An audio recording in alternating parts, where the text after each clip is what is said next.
Hello and welcome back to my channel. My name's Kaylee and these are my books.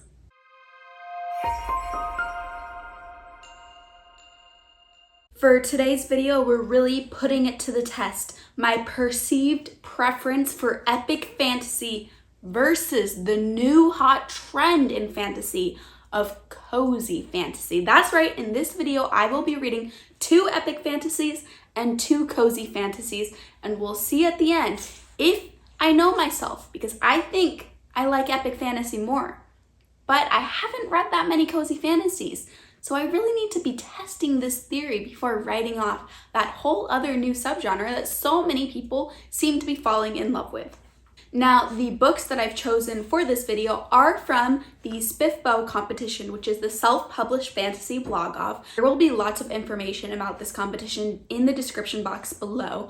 But basically, SPFBO is a big competition for self-published fantasy, and there are 300 entries each year. If you are self-published and if you've published a fantasy book that year, you can enter your book into the competition. There are a couple of us on BookTube that are involved in our own version of this. It's more accurately, this is Cassidy's version of SPFBO. Cassidy from Covers with Cassidy. We all really like self-published fantasy, and so Cassidy decided it would be fun to get 10 people together, 10 different booktubers and bookstagrammers together to read these 10 finalists for SPFBO, and we have a rubric that we are rating these books off of, and we will crown our own winner of SPFBO, in parentheses, Cassidy's version.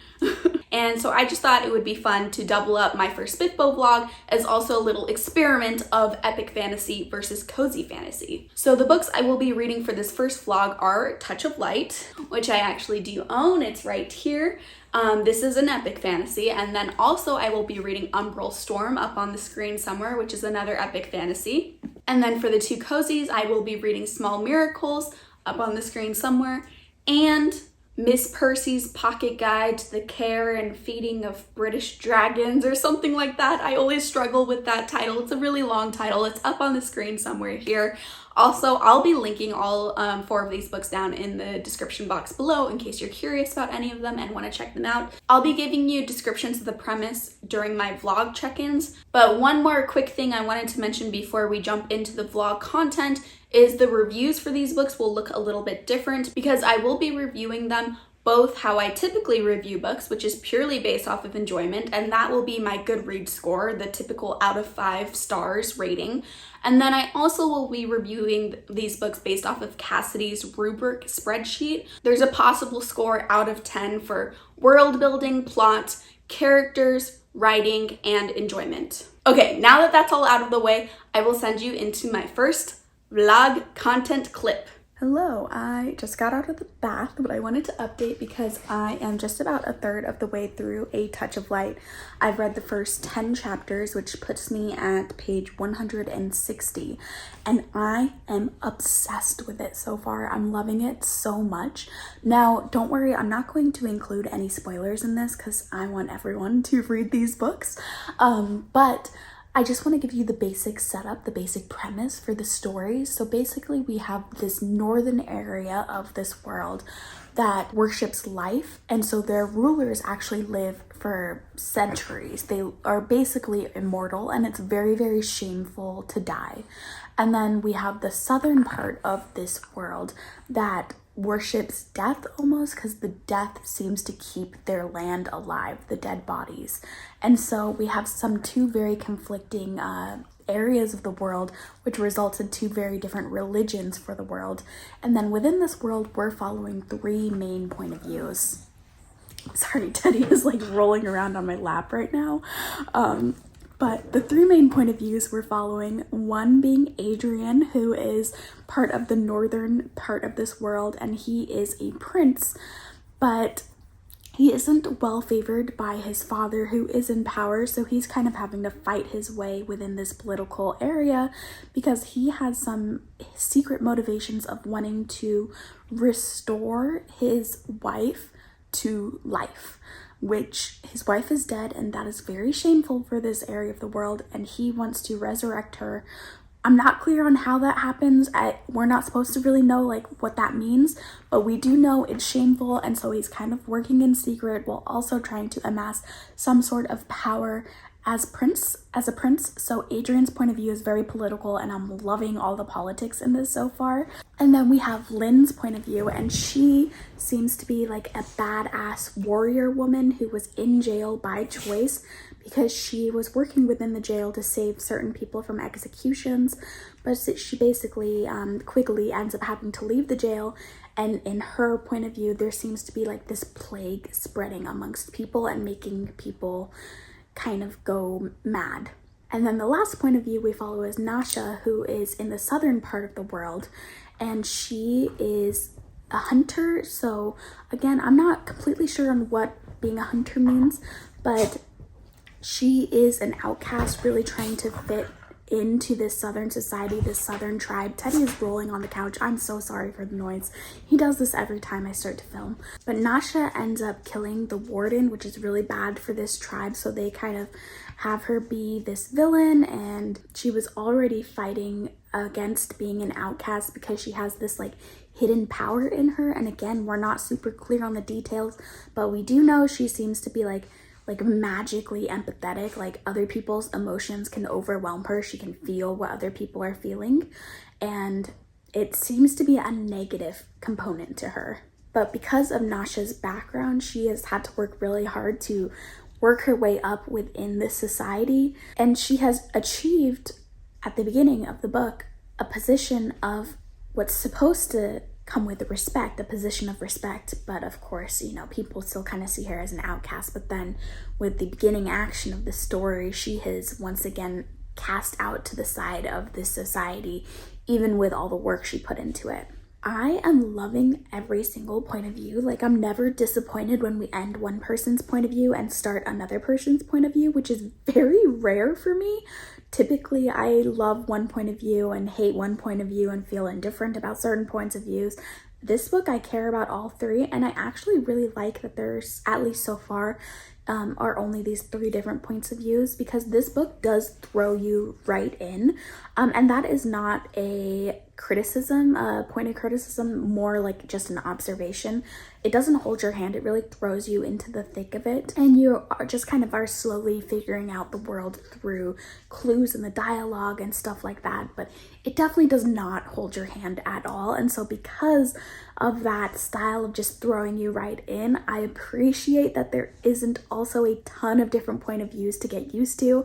There's just the three, so it's kind of easy to sink into this world, even though technically it should be quite complex to get into the world due to the sheer complexity of the world and the lack of hand-holding that the author does. But I'm really liking that style. So again, those are not criticisms, more like observations, and for me, points in favor of the book, because, you know, I like when we just get right into it, but it has to be balanced out with not being too obtuse for me to be able to immerse myself. And I think this book has the perfect balance of throwing us into the story, but having the three point of views to balance it out. So I'm loving everything about this book. I don't know if I'm going to keep reading it tonight or not, because it is getting late and I'm getting a bit tired. So I might pick up something a bit lighter for tonight, but I'm excited to definitely continue reading this tomorrow. And I anticipate finishing this book within a couple of days, because that's one other thing I wanted to talk about this book. I started this book like a month ago and read the first 100 pages a month ago, and then put it down because I kind of got slumpy. Nothing to do with the book. It was just the holidays, so I was hanging out with my family, and so I wasn't reading anything physically. I was still reading, but it was purely through audiobooks, just when I was like getting ready or driving or stuff like that. But I wasn't like sitting down and reading at all. And so over the holidays, I didn't continue on with the story after the first 100 pages. And then I had some required reads for live shows, because I'm doing a Malazan read along right now. And then I'm part of the Backlist book club that's covers with Cassidy's book club, along with Mel and Bex. And we had the live show for book 2 in the trilogy that we're doing for that. And so basically I had to make sure I've read those books for the live show. So now that those live shows are done, I was finally able to revisit the story, but I didn't want to pick it up after a month and not fully remember the first 100 pages. So I did reread the entire first 100 pages. So all in today, I've read 160 pages of this book. And I'm, like I said, really, really loving it. And that says something. If I just read these first 100 pages a month ago, but I still enjoyed it reading it for a second time just a month later. So I think so far, so good. This book is going amazingly. Hello, I'm checking in because I'm about 72% through A Touch of Light, and I'm still so obsessed with it. I love it so much. The trajectories of all of these characters are so fun to read about, and I honestly love every single point of view. I'm so obsessed with every point of view. I think if I had to choose, my favorite is Aiden, because I just love the politics behind like the religion and believer versus non-believer, plus his individual motivation of a possible resurrection paired with the greater good of who he stands for and his position of power and who he's supposed to represent. I just love all of that so much, but I love Lynn and Nasha too. They're both really, really fun to read about. And I'm just so obsessed. I love it. It's hard to even talk about it because I don't want to spoil anything, but I just want to gush about so many plot points, but I can't tell you about those plot points because I want you to go and read this book. We did get an introduction to a magical creature in this last part too, and I know in book 2, there's many more of these, like many more scenes with these magical creatures, so I'm really excited for that. I'm obsessed. I love this. Hello and welcome to the first official review segment of this vlog. I will have these more official setup videos for when I finish a book because, spoiler alert and drumroll please, I finished A Touch of Light. So I'm here from the future where I've been able to process this book for multiple days and really think about this score because, again, I'm trying to review these books with a lot of intention behind these reviews, a lot of thought behind these reviews, so I'm trying not to just give my gut rating right after I finish the book. Let me know down in the comments if you end up liking these more formal review segments, and maybe I can incorporate them in more vlogs from here on out. But I want to let you know that A Touch of Light on Goodreads, so pure enjoyment score, is getting a solid 5 out of 5 stars. I loved it so freaking much. It was so much fun. And I'm also happy to tell you that my rating for it on Cassidy's rubric for our own little SPFBO competition is very high as well. Very, very high. I think this is objectively an incredibly strong book, and subjectively I had an amazing time with it. I enjoyed it so much. So I'm going to talk you through the scores that I gave it on Cassidy's rubric, but I just want you to know that this is one of my new favorite books of all time. Let me hold it up for you so you can see this nice, beautiful cover as well. This, again, one of my favorite fantasy books I've ever read. I highly recommend it. So let's jump into the rubric scores. And the way this rubric is set up, it's very difficult to be giving out 10s and 9s on the rubric because we have a little guide for what the numbers mean. Just to give you an idea on the rubric, an 8 out of 10 in any of these categories means great. Lots of great things. So that just gives you an idea, like if an 8 is great, 9 and 10 are really difficult to achieve. Really, any score on this spreadsheet that is an overall average score of 7 or above is a great score in my eyes. So just keep that in mind as we're going through these numbers. So for characters, I gave it an 8.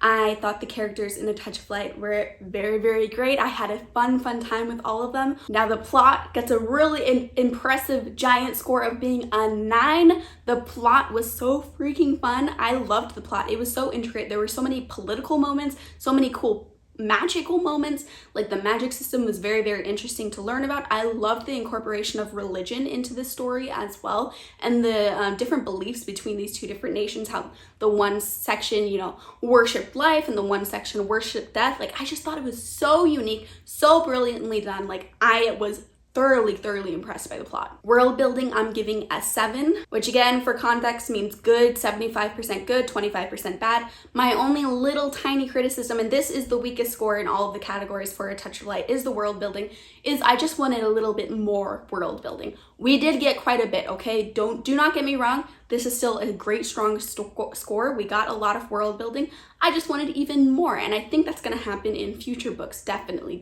in future books. Now, the writing here is a heavy hitter category because the writing is getting a 10 out of 10. 10 out of 10. You know how hard it is for these books to get any 10s in these categories, and yet I'm giving the writing a 10 out of 10. I truly think this was beautiful, fantastic writing. I'm just blown away by this writing. I think this writing is one of the strongest books I've ever read in terms of writing ability. So 10 out of 10, I had to give full credit. And then with a slide back to back 10 out of 10, enjoyment is the next category, and I'm giving my enjoyment a 10 out of 10. I had a fan-freaking-tastic time with this book. I love A Touch of Light. Again, it's one of my favorite books I've ever read now, and I highly recommend A Touch of Light. That means A Touch of Light's final rating is an 8.8. An 8.8. That's so strong. I will be shocked if anything I read gets a higher rating on the rubric than A Touch of Light does. It's like impossible. A Touch of Light, so strong. One of my favorite books. 8.8 on the rating. Like, come on. 5 stars and an 8.8 on the rubric. Magnificent. And then the next book I'm going to read is Small Miracles. So I will cut to me reading Small Miracles. Hello, I am checking in because I am halfway through Small Miracles. I started Small Miracles as my next book after Touch of Light, but honestly, it has been months since I've read Touch of Light. Months maybe is an exaggeration. It's been at least 1 month, maybe 2 months.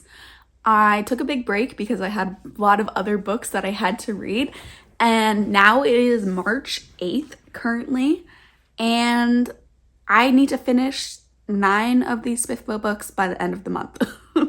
a little stressed, a little overwhelmed, but it's okay. I'm excited to be reading all of these books. I just wish I didn't procrastinate on so many of them. So the next one I picked up is Small Miracles, and I started this book last night, and I'm already at the halfway point, and it's the morning of March 8th. And so this is flying through. I have the audiobook. I got it on Audible. I bought it on Audible. It's on Scribd. I wasted money, but oh well. Honestly, at first, I thought I was hating the audiobook purely due to the production, not the content, and the narrator is really good too, but this book has footnotes, and I love a book with footnotes. Like, I think footnotes are so fun in fantasy books, but the issue is in the audiobook, there's like this little sound that plays before and after every single footnote, and there are a lot of footnotes. So you'll be listening and you'll be fully immersed in the narrator's wonderful production of these words they're reading off, and it's like blah, blah, blah, blah, blah. And then there's a footnote, and then it's like, and then it goes back into the story. But like, it's so intrusive. It's so annoying. And so honestly, I would recommend reading it physically if you're able to, or, you know, through ebook or whatever. But basically, I recommend reading it with your eyes if you are able to. I have still been doing the audio because last night I just could not read with my eyes. I was too tired, but I was in that weird in-between stage where I didn't want to go to sleep yet, but I was too tired to read with my eyes, so I was just laying in bed listening to it. And I think I have gotten used to the footnotes, so I'm gonna continue on with the audio, but like, man, it was a hurdle at the beginning because I felt like it was almost like nails on a chalkboard for a while, where every time a footnote would happen, I'd be like, oh God, that noise over and over and over again. Oh my goodness. But basically that's just me warning you, like, hey, the footnote noises in the audio are annoying. But content of the actual book, I'm thoroughly enjoying. This is way different than I expected, even though I did expect the synopsis. So the synopsis basically is, there are this angel and this demon, and they have a bet where the demon has to influence this human woman to sin. Sorry, Teddy is like licking my hand right now. I don't know if you can hear that. It probably sounds gross. But basically, each person, each human has a number associated with them, and if it's negative, then they're like primarily someone who sins a lot, and if it's positive, they're like a good person. And so basically this demon and this angel have a bet where they have to get this human woman more in the negatives than she already is. And this involves the demon just kind of like trying to persuade the human into like doing small sins like eating chocolate or leaving early from work or stuff like that. The world doesn't feel like a fantasy world besides the angel and the demon that exist in it. Oh my god, Daddy, stop. If you've seen the show The Good Place, it is very similar in that level of fantasy where, like, yes, technically it's a fantastical concept of the show, but most of the show is just like smaller level human interaction. And that's what this book is about. Our main human woman that we're following is someone who was estranged from their sister, and then their sister died, and she found out that her sister has a daughter, and she's like the only living relative left, so she has to take in this daughter, or her niece that she doesn't know at all, and start to raise her like a daughter. So it's funny, it's heartwarming, I'm having a great time with the plot, but to me, it doesn't feel like a fantasy. I'm not saying it's not fantasy, it definitely is fantasy, but I think I just had some preconceived notions about what it feels like to read a fantasy book, and this feels different than that. This feels, if you've read Midnight Library, it feels kind of similar to that level of fantasy. Completely different plot, characters, and tone, but I'm just saying that level of fantasy. Like, it's a fantastical concept, but like it's very mundane, I guess. Very, very mundane, but in a good way, in a nice, heartwarming way. So this is quite a surprise for me because I don't think I've ever read a fantasy book like this. I think Rachel had a really good way of explaining this. At least I think she's the one that mentioned this. It feels like Good Omens meets The Good Place. And I completely agree with that. But I have read Good Omens, and this feels less fantastical than Good Omens does. This really, our focus is on this human woman just trying to form a relationship with her estranged niece and also work and have these jobs, and her niece is getting into trouble at school. And it's just, it's about these two people getting to know each other and her forming a potential friendship with these, I almost said extraterrestrial beings. They're not aliens, but you know, her forming relationships with these angels and demons unknowingly. So I think I just spoke for a long time. I probably cut some of this, but I have a lot of thoughts about this book.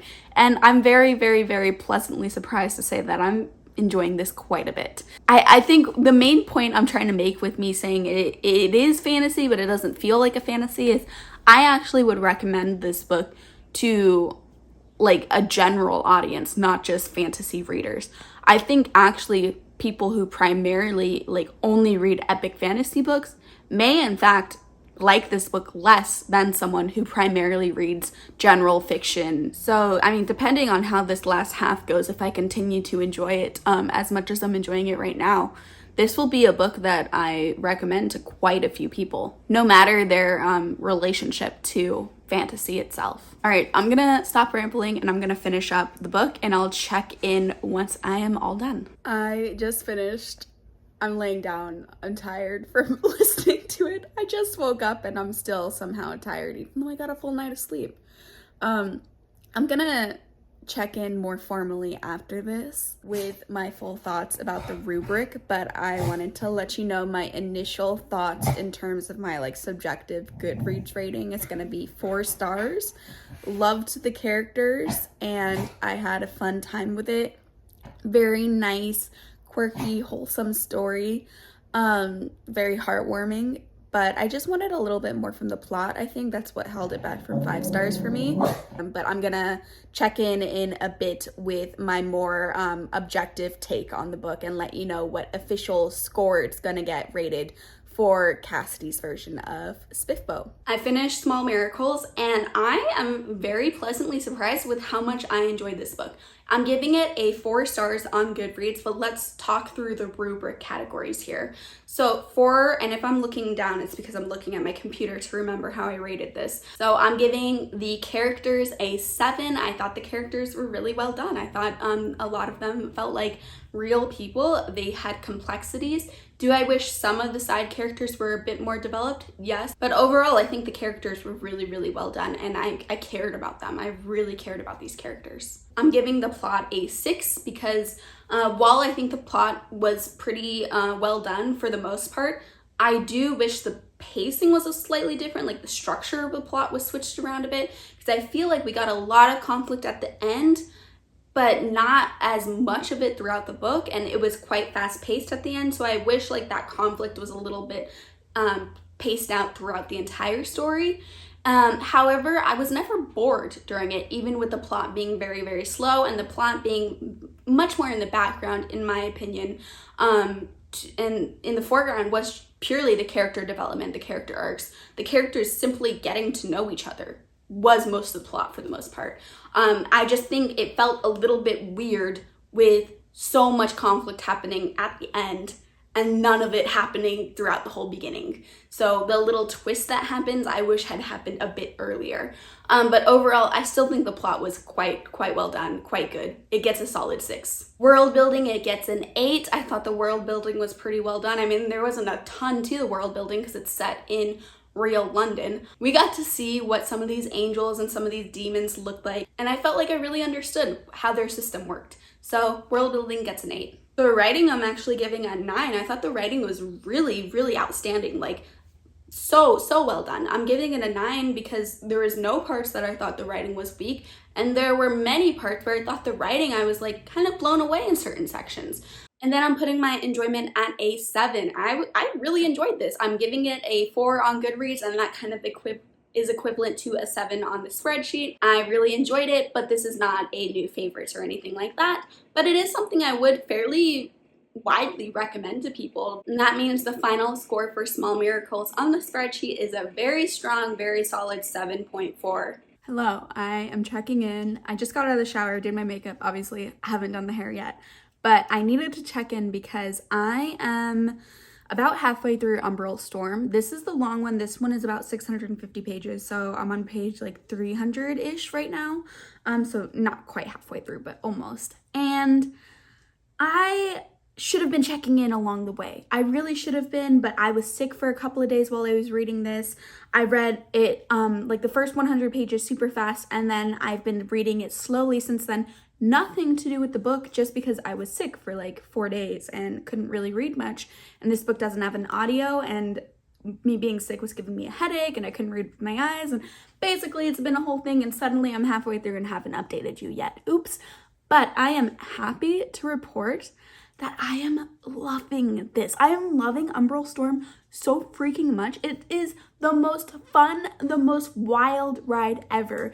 And this book is just so incredibly fast-paced. So let me give you the premise of the book. Basically, Umbral Storm starts out where we are in this slavers camp, and these slaves and indentured servants are having to climb up these scary trees and like fight with big giant tree crabs that live like up in the clouds in the trees, and it's just like a crazy cool situation. Right away there is action, and right away you care about the characters too. So we are following our main character of an indentured servant, and then we are also following the son of the person who owns all of these enslaved people. We have like a morally good person that we care about and a morally bad person that we hate at the beginning, but both boys, both the same age. I'm not sure exactly how old they are. I'm imagining them to be around like 16 at this point. Could be wrong about that though. But then in a bunch of crazy turns of events, we find out that Darren, our indentured servant main character, is actually one of the few people in this world that is able to accept shards into his body. He's one of what they call the sharded few. And so this is how the magic system works. You get one shard and you become much more powerful than another person. If you have 2 shards, you're much more powerful than someone with 1 shard. So it's a progression-based magic system, but only a couple people are able to accept these magic shards into them. And there are shadow sharded, fire sharded, wind sharded, all these different sorts of elementals. And Darren is shadow sharded, and I'm trying really hard not to say sharded with a D, just want to make that very, very clear. And along the way, we also pick up another POV of Aaliyah, and she is around the same age as Darren and Heth. Heth is the son of the slaver. And so we get this group who they start out not really liking each other, but along the way they're becoming friends.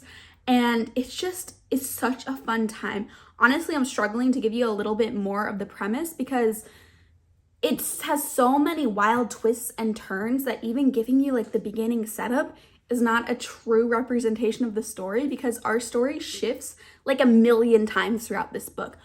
But what is so impressive of this author is with this fast pacing, I'm not confused at all. The entire time, I am kept on track. I feel grounded in the story. I understand what is going on. And sometimes the stories move too fast, quickly. I feel like I disconnect. That is not the case at all. I am so connected to this plot. Instead, it just feels like the most entertaining ride ever. And I'm having a great time.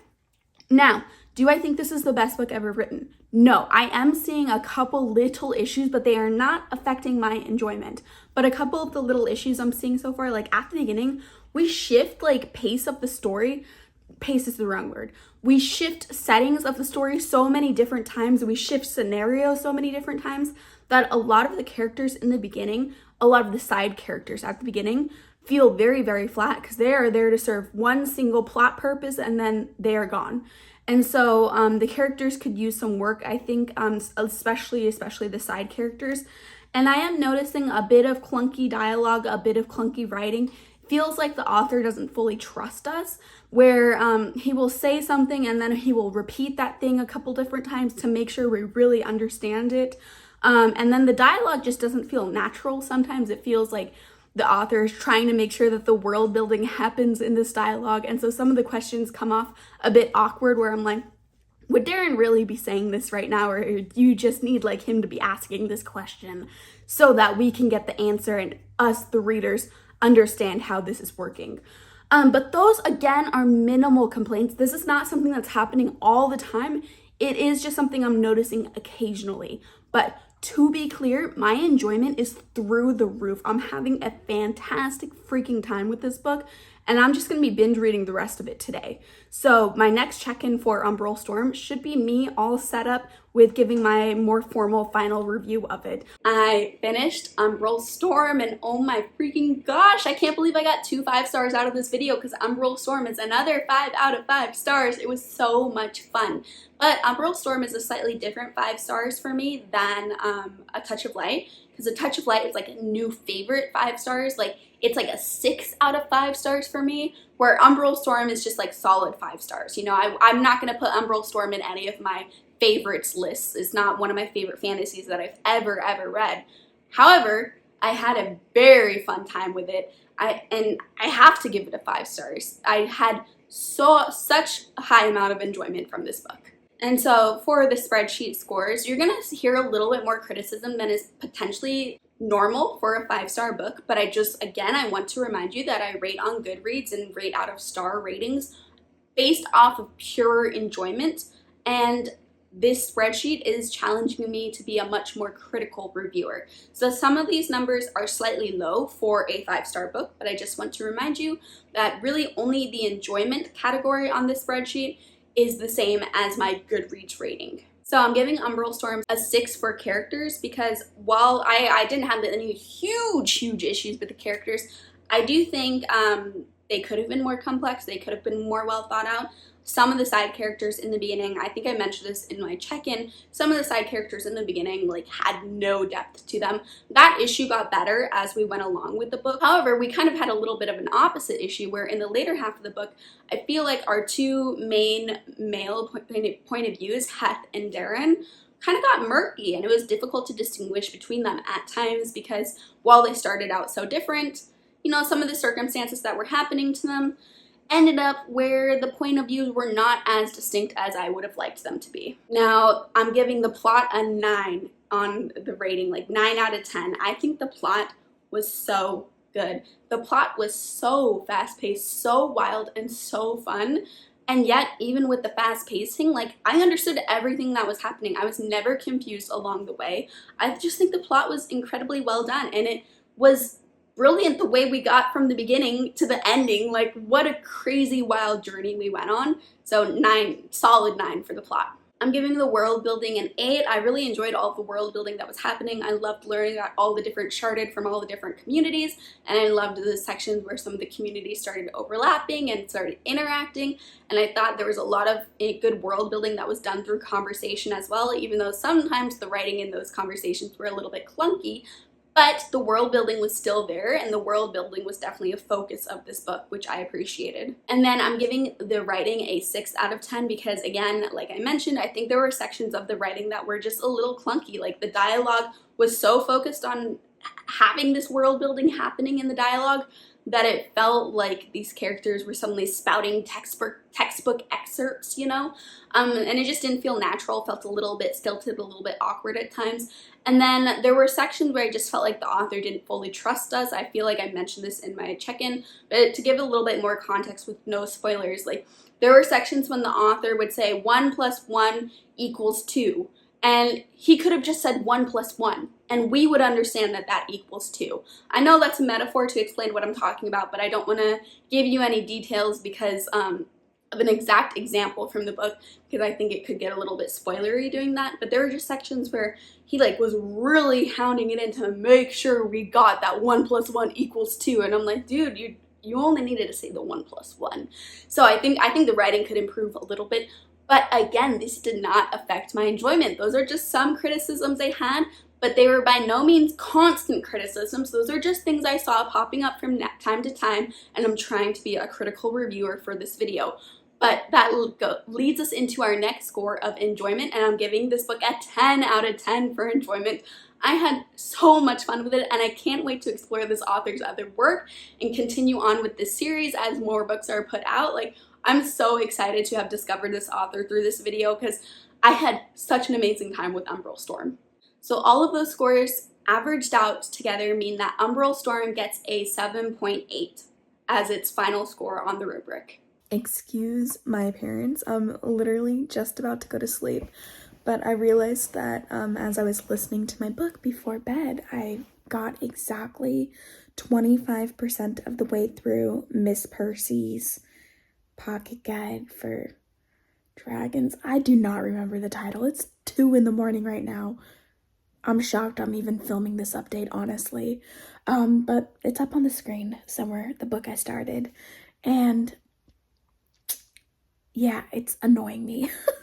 I'm not enjoying it so far. I'm not absolutely despising it, but so many things are annoying me.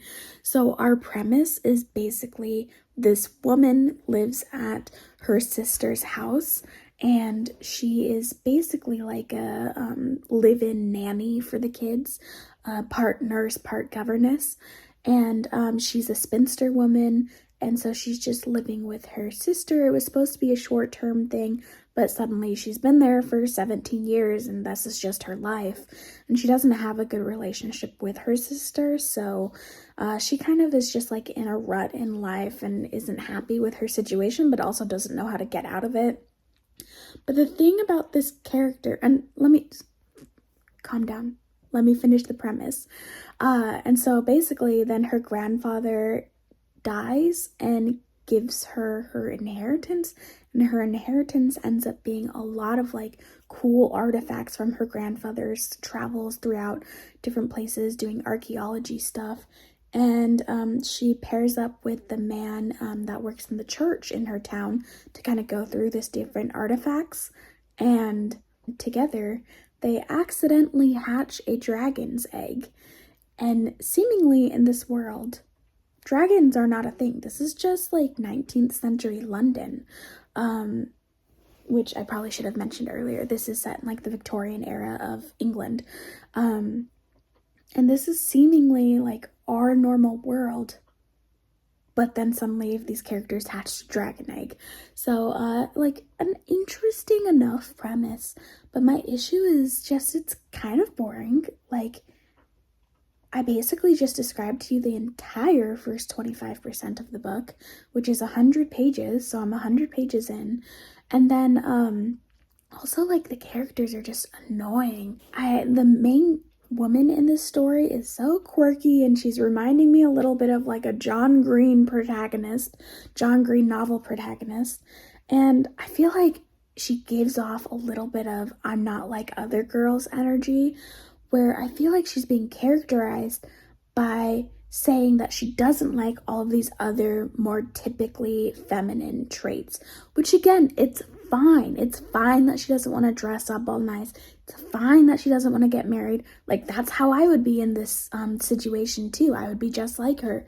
But I wish we were getting more to her character that wasn't just how she is different from other women. You know what I mean? Like, okay, stop defining her against other women and just define her in and of herself. So like individually, these traits don't matter, but like when you put them all together, I just don't like how her entire characterization is that she is different from your typical woman. And so I'm hoping that that becomes a bit more complex as the story goes on. And again, this is me reading into it. It's not that explicit on page. I think I'm just a little bit sensitive to that kind of characterization because I really hate it. So it really bothers me when it's there, even just a tiny bit. And that's what it is in the story. It's just a tiny bit there. It's not explicit. And then also she's always complaining about the sister, right? She's complaining about how much she doesn't like her sister and how sad she is she has to live there. But she just lets her sister walk all over her. And I don't know, I'm just like, I don't understand why she doesn't just stand up to the sister, which I get she's like supposed to start out being timid and submissive, and I think we're gonna see some character growth, but I don't know, she's just not an interesting character to me, and nothing that the sister has done has been bad enough for me to understand why she's allowing herself to be so unhappy in this situation, because it's more like the sister is just, I don't know, using her for babysitting. So like, maybe the sister doesn't realize that you don't want to babysit, and just say you don't want to babysit, and then that would solve the issue. You know, like maybe she can't read your mind. So I don't know, that kind of thing is annoying me a little bit. Fingers crossed it gets better. Like, now that we have a dragon in the storyline, things could get more exciting. I'm very confused about the world though. If it is just a real world, how is there a dragon? Like, I hope that gets explained and we get like some dragon lore. Oh, I do want to mention too, some of the structure so far, we're getting like info dumps through things from this pocket guide, Miss Percy's pocket guide, I guess, at the beginning of each chapter about dragons.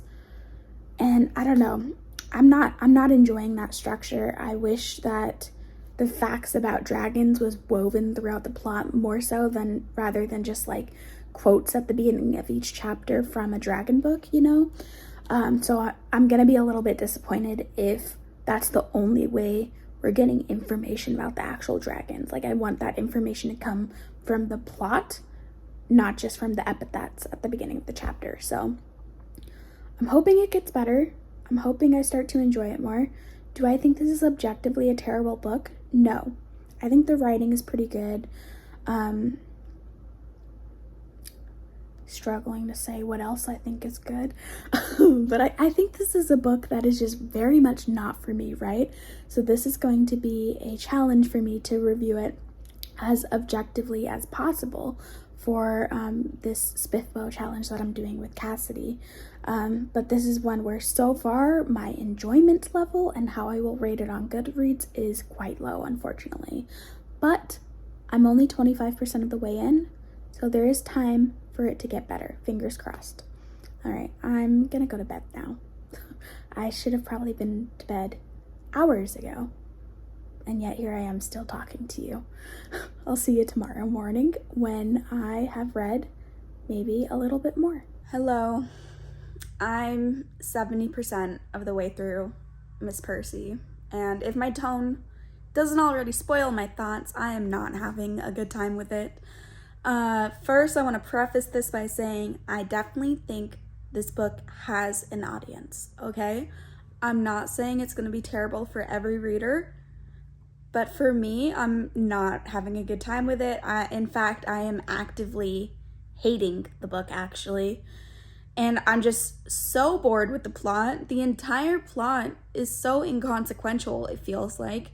Like, there isn't much of a plot. Somehow, catching this dragon is so boring. Like, I don't know how the dragon has become so boring, because dragons, by definition, are cool as hell.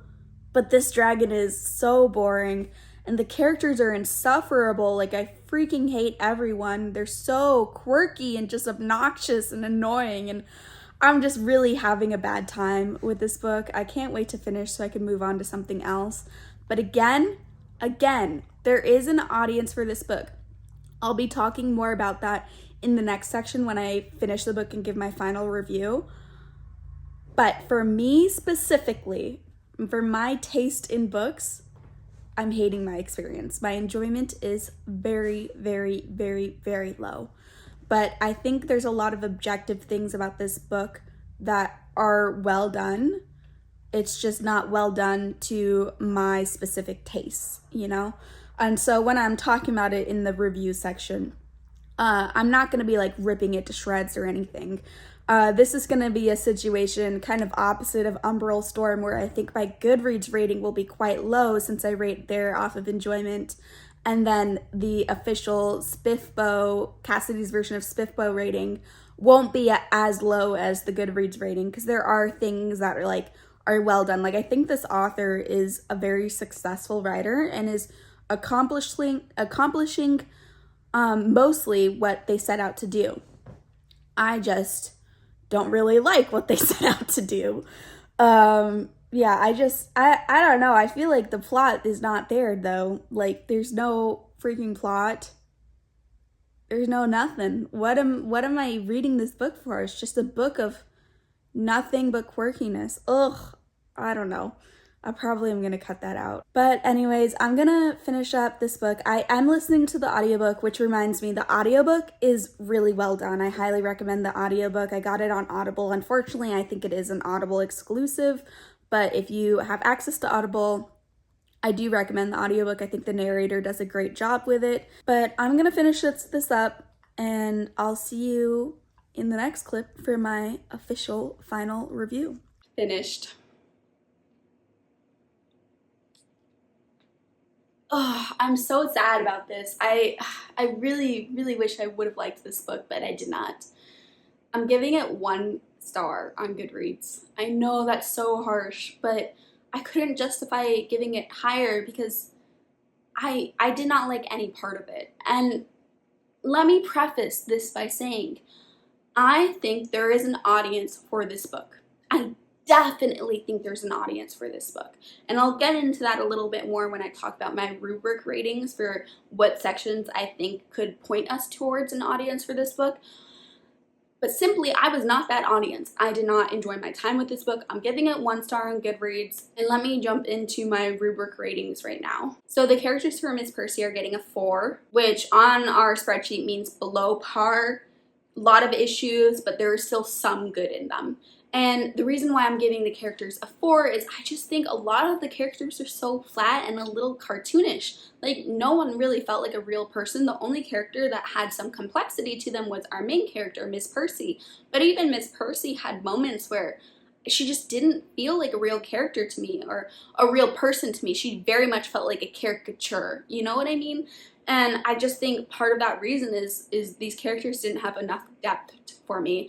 I mean, Miss Percy hangs out with the vicar for so much of this book. That's the man, the vicar, and like there's even some friendship, some romances going on. Like, there's a lot of development between the two of them, or at least there's supposed to be a lot of development between the two of them. But I couldn't give you a single personality trait that he has. He just existed to be a friend for her. Like, I don't know. And like the mean characters in this book, like their only personality trait was like, I'm a bad person. So I just really did not like how the characters were done in this story. And so they're getting a 4. Do I think these are the worst characters I've ever read about before? No. Again, there were a lot of issues I had, but there were some good moments, some good character moments. The plot I am also giving a 4. The plot was so slow for no reason, in my opinion. It just, like, all of the conflict happened in the last 20%, and the whole first 80% was just them existing. It felt like there was no drive, there was no motivation. They were just taking care of this dragon, but the dragon was so boring. It didn't even have really a personality to it. And I just was like, let's get this show on the road. Let's have something interesting happen. And the conflict at the end could have been interesting, but I just wanted it to be more throughout the book. I feel like that's kind of a common complaint to be had in this video, because I said the same thing about Small Miracles. So maybe that is an issue with the genre for me. But I don't know. I have read other cozy fantasies where this is not the issue. The pacing was better. I think the pacing in Miss Percy was really odd, and I don't think it was effective. So I'm giving it a 4. For world building, I'm also giving this a 4, and you might be wondering, that's kind of odd because it's just set in real Victorian London. How could the world building be bad? But the thing is, dragons are not known to exist in this world, and suddenly these people have a dragon, and we're not given any more information about that. And I just wanted to see our characters try to explore the implications of a dragon suddenly existing a bit more. Like, how does this dragon exist? What is the lore behind it? And while I do think this will happen, I think it will happen in book 2. So there really was no world building for me in this first book, because it just seems so random. It's like, this is Victorian London, but also it's not, because there's a dragon. So I don't understand the world at all. Therefore, I have to give the world building a fairly low score of 4. I'm giving the writing an 8, and this is where I think it has a potential audience. While I personally did not enjoy the writing, I do think it was done well for what it was trying to do. And I think this writing was trying really hard to be slightly meta, slightly quirky, very much reminiscent of the Veronica Speedwell mystery series, which is so well beloved by so many people.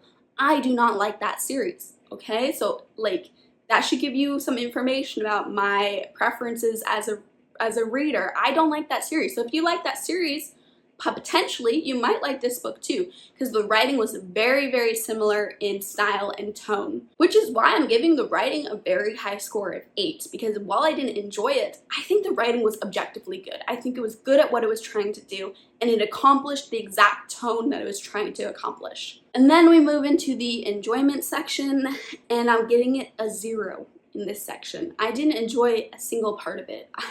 I felt so angry during this book, actually. I was so angry at the characters, so angry at the plot.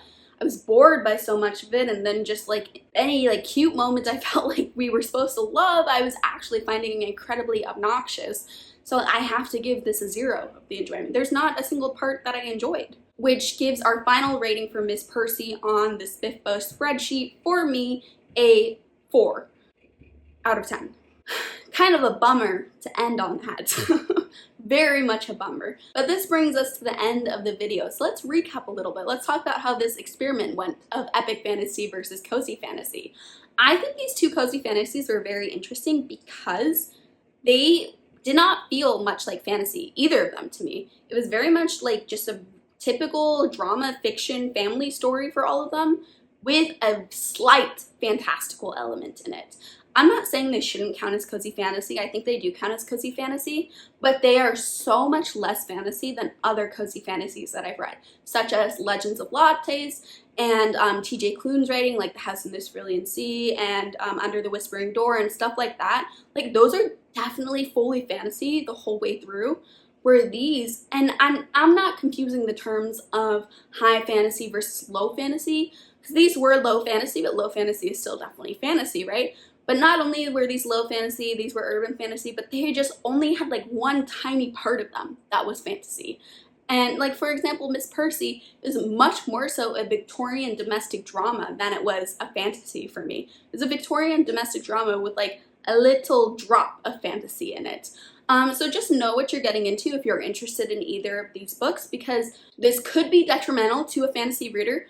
But I also think these two books, Miss Percy and Small Miracles, the two cozy fantasies for this video, can be widely recommended even to people that don't like fantasy. Because I think that there's nothing in it that's going to be offensive to someone that dislikes fantasy. So the experiment though ended up with me liking the epic fantasy more, which I was anticipating, but it's good to have done this experiment just to make sure I still am liking epic fantasy more.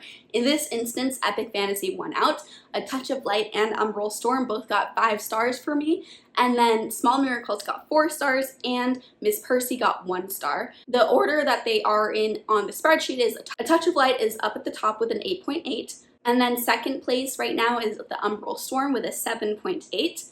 Third place is Small Miracles with a 7.4, and fourth place is Miss Percy with a 4. We'll see how my list develops as I read the next 6 books in the SPFBO competition. I think I'm going to do 2 more vlogs, one vlog where I read 3 of them, and then the next vlog where I read the last 3 of them. And in the last vlog, you'll have my final ratings and final scores and final ordering of all the SPFBO books. But honestly, it's really, really difficult to imagine any book beating out A Touch of Light. I think right here, this one's gonna be the winner for me. Thank you so much for watching this video. It's a bit more experimental than I'm used to doing on my reading vlogs, so let me know down in the comments if you liked me doing these more formal review segments in the vlog. It's definitely something I could carry over to more vlogs. I don't have any plans to do that right now, but if everyone loves it, I could throw it in now and again to different vlog formats. But this is the format I will continue using for my SPFBO vlogs as they are coming out. You should see my next SPFBO vlog in about a week from when this is posted. Anyways, if you enjoyed this video, please like the video and subscribe for more content. Leave me a comment down below if you prefer epic fantasy or cozy fantasy. Always curious to hear, and I'll see you next time. Bye!